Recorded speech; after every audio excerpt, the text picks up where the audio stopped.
Bretto live on YouTube. Survivor Series War Games 2023. What a heck of a show this was. If you guys did not know, I was at this show. I was sitting right there, literally right where that Bretto Live sign is. I was sitting right there with my brother, Brian, brother Dink. You guys already know. In this video, we're going to be talking about every single match, every single resort, every single return that happened at Survivor Series War Games. There will be a full vlog, all our reactions, all our live reactions in our seats, dropping sometime throughout the week, so stay tuned for that. But I just wanted to get the action figure setup review as promised out to you guys. Here is the setup that I came up with at 2 o'clock in the morning. I hope you guys like it. Let's jump right in, starting with the opening match of the night. I was shocked that they opened with this match. It was the Women's War Games match, and this match did not disappoint at all.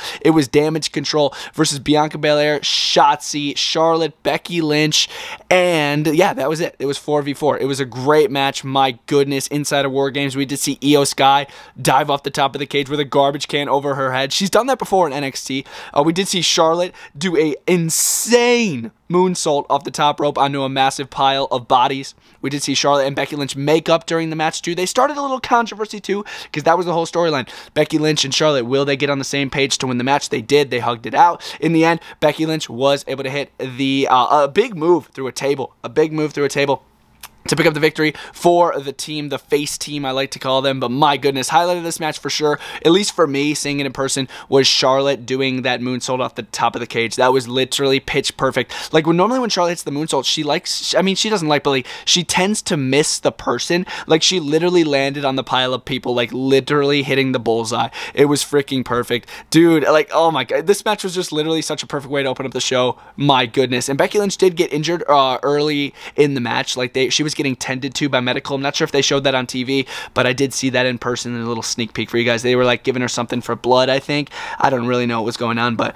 it was freaking awesome, man. Wow. Heck of a match to open up the show, with Becky Lynch, Charlotte, Bianca Belair, and Shotzi with the W. R-Truth did make a little appearance in a Ruffles ad. I just wanted to mention that. He was in backstage with Alpha Academy. They were doing like a Ruffles ad with Pretty Deadly too.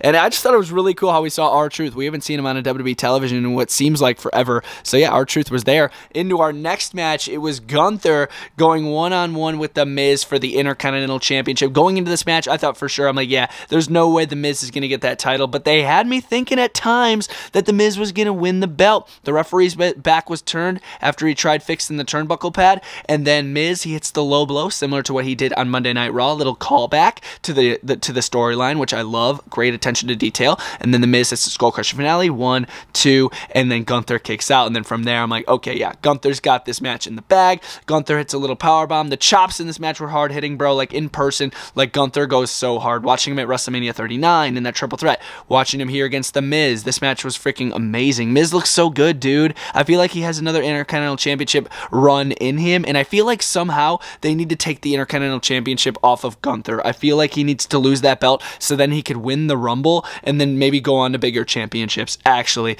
But yeah, Miz, great effort in this match. I really enjoyed it, with Gunther coming out on top over The Miz. Santos Escobar once again was supposed to face Carlito, but if you guys watched my SmackDown Week in Review, yes, Carlito was injured on SmackDown, so in replace of him was not Kalisto. I don't have a Dragon Lee, but Dragon Lee took on the new heel Santos Escobar. It did not work out too well for Mr. Dragon Lee. This was a solid match, some solid acrobatics during this, but I mean, I knew Santos was taking the dub. Like, bro just turned heel. If he were to take an L to a new up-and-comer like Dragon Lee, bro would not be looking good. So Santos Escobar wins. I believe he won with like just a basic powerbomb, if I remember right, and that was it. That's all she wrote. Santos takes the dub. There was a Wicked Destroyer from Dragon Lee in this match too, but yes, Santos Escobar takes the W. Nobody comes out to help Dragon Lee. It is over. Santos Escobar wins the match. Nothing too crazy there. The weakest match of the night is Rhea Ripley going up against Zoe Stark, and I feel like Zoe Stark did a great effort in this match. She really did, but the crowd just wasn't really getting into it because,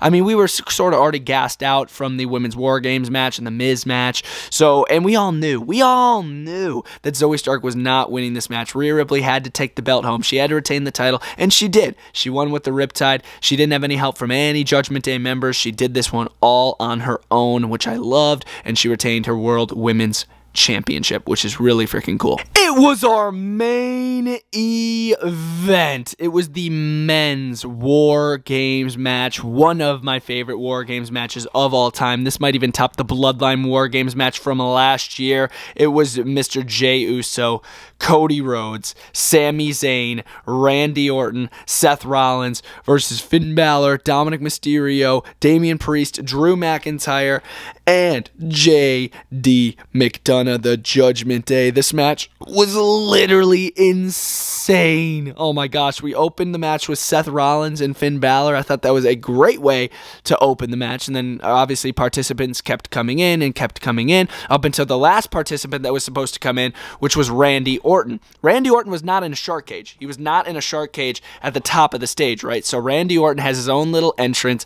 Hey, I hear voices. I'm like, OMG. And all this happened after Rhea Ripley tried to cash in Money in the Bank. I thought this was so clever by Rhea. She tried cashing in Money in the Bank for Damian Priest while Seth Rollins was down. Damian Priest and all of Judgment Day, they were taking care of business. Rhea looks to cash in Money in the Bank. It redirects their attention to Randy Orton after he comes out. Randy Orton comes out. He absolutely kicks hella ass. He just starts beating people down. And let me just, hey, Randy Orton is bald again. So I feel like bro's going to turn heel. And whoever he turns heel on, I feel bad for them. Because bald Randy Orton is nothing to mess with. Bro's bald. Bro looks amazing. I wouldn't have even have guessed that he had a back injury recently. Like, bro looked amazing.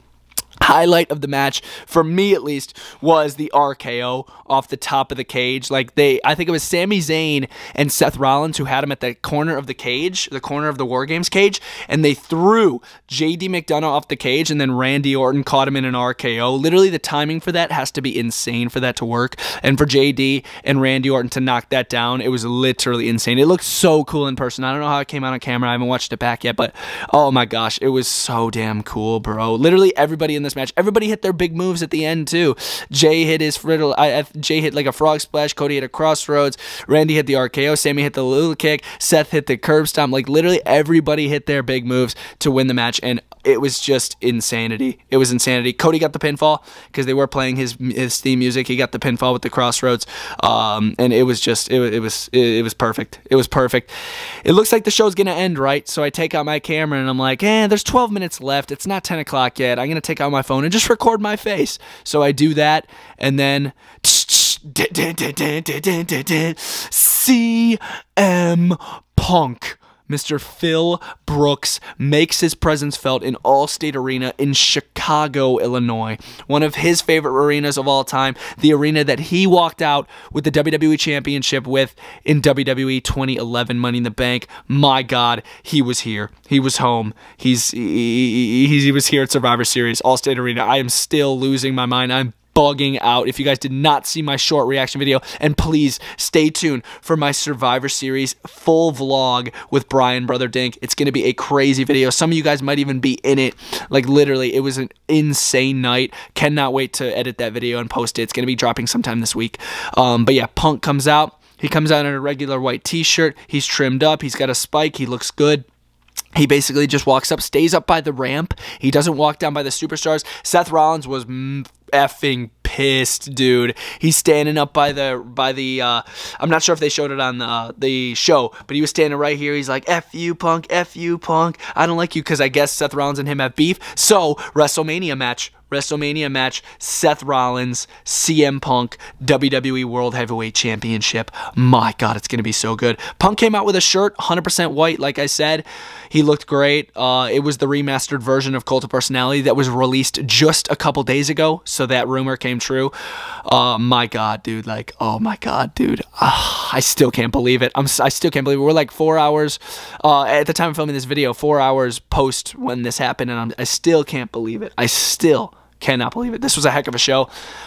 Please let me know, just like SmackDown, please let me know how this show was on TV. I'm going to watch the entire show back on Peacock. I cannot wait to do that. But I was there. It was freaking insane. It was intense. Please stay tuned for the vlog. CM Punk is back, and that means we're getting figures again. I want a re-released Elite 16 Punk, and I want an Ultimate Edition CM Punk Elite 16 based off of Money in the Bank 2011. Please, Bill McKenna, Steve Overser, if you guys are watching, make it freaking happen. Then we have his last AEW figure right there, looking freaking dope. You know what? You know what, Punk?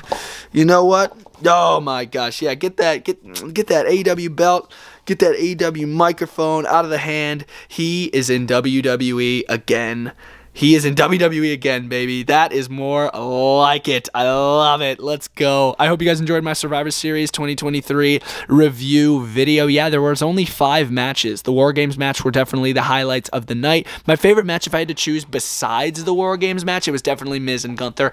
My favorite match between the women's and the men's War Games matches, it would probably be the men's, even though the women's was right there. Like, the women's was just as crazy. Like, both of them were even. I enjoyed them both very equally. But yeah, guys, this was a great show. Really enjoyed it. If I met you up there, freaking love you all. Dude, it was a blast, man. Once again, stay tuned for the vlog. It's going to be dropping. I cannot stress it enough. That video is going to be insane. And I'll see you guys next time. I love you all. Bretto Live, signing out.